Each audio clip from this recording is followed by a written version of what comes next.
Hi, everyone. I'm Scott, And I'm Sarah. and welcome to the weekly Freelance Bar podcast. Today, we're doing a deep dive into some pretty interesting tech updates that have popped up recently. Yeah, lots happening. We've sifted through quite a bit. Announcements, security news, all that stuff. Exactly. Our goal is to pull out the key takeaways, what actually matters for you. So let's jump right in. Okay, first up, AI in education is it's got a big push. Google's offering its one AI premium free to U.S. college students. Free. Wow. Until when? Until June 2026. And it's not just like a basic tier. It includes Gemini Advanced, Notebook LM Plus, and 2 terabytes of cloud storage. 2 terabytes. That's significant. And they need a .edu email, right? For verification. Yep, that's the key. It really shows they're targeting the academic crowd specifically. It kind of echoes what we've seen from OpenAI and Anthropic, too. Right. So is this just about getting users, or is there maybe a bigger play here, like locking in future professionals? I think it's definitely strategic, get students comfortable, maybe even dependent on these tools now, and they'll likely stick with them after graduation. Make sense? Yep. Okay, shifting gears a bit, AI on our devices. Motorola's new Razr. Yeah, the one launching April 24th. It's going to feature Perplexity's AI voice assistant quite prominently. Interesting, not just tucked away, but like front and center. And I heard something about a special interface. Exactly. They've apparently designed an interface to sort of encourage using Perplexity alongside Google's own Gemini. Huh. So competing assistants on the same device. Yeah.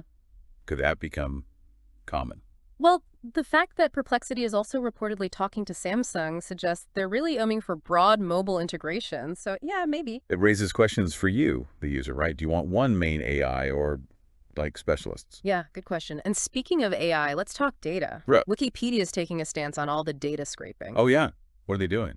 Trying to block it. Not exactly blocking, but managing it. They've partnered with Kaggle to release a specific data set designed for machine learning workflows. Okay, so providing the data directly.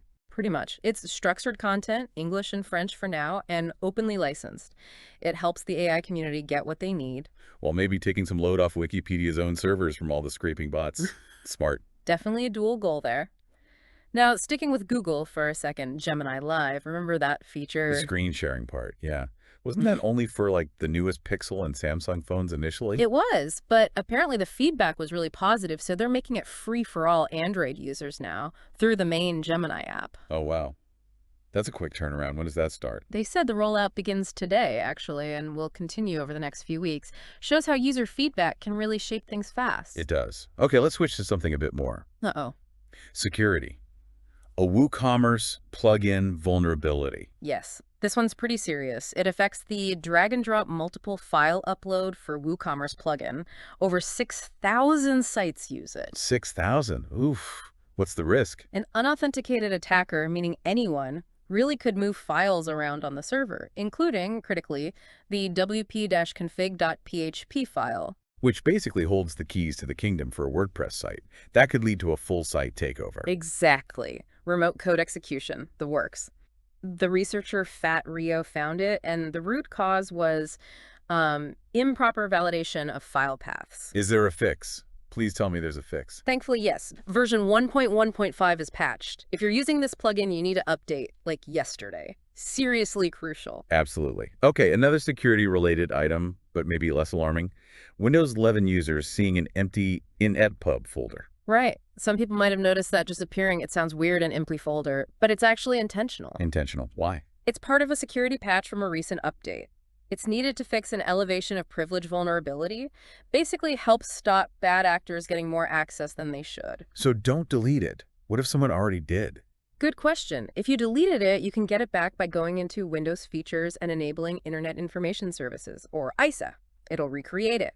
Okay, so it's a necessary component for that security fix. Yeah. Got it. Phew. And one more on the security front. Android devices. Yeah, an interesting upcoming feature. Android devices are set to automatically reboot and go into a lockdown state after 3 days of inactivity. 3 days of just sitting idle. Why? It's an extra layer of protection, mainly for lost, stolen, or maybe even seized devices. It's being rolled out via Google Play services. So after the reboot, you'd need your passcode or pattern again, Yeah. like Apple devices do. Precisely. It forces decryption using the passcode, making it much harder for someone unauthorized to access the data if the device has been off or unused for a while. Okay, so pulling all this together, AI weaving deeper into education and our phones, Wikipedia managing its data contribution, faster feature rollouts like Gemini Live. There are also these constant critical security patches and new system safeguards. It really paints a picture of incredibly rapid change, doesn't it? Both on the feature front and security side needed to, well, keep up with it all. Yeah, the pace is something else. It makes you think, doesn't it? With AI becoming more integrated into our devices and online services, how do you see these changes impacting your daily routines and, maybe just as importantly, your digital security?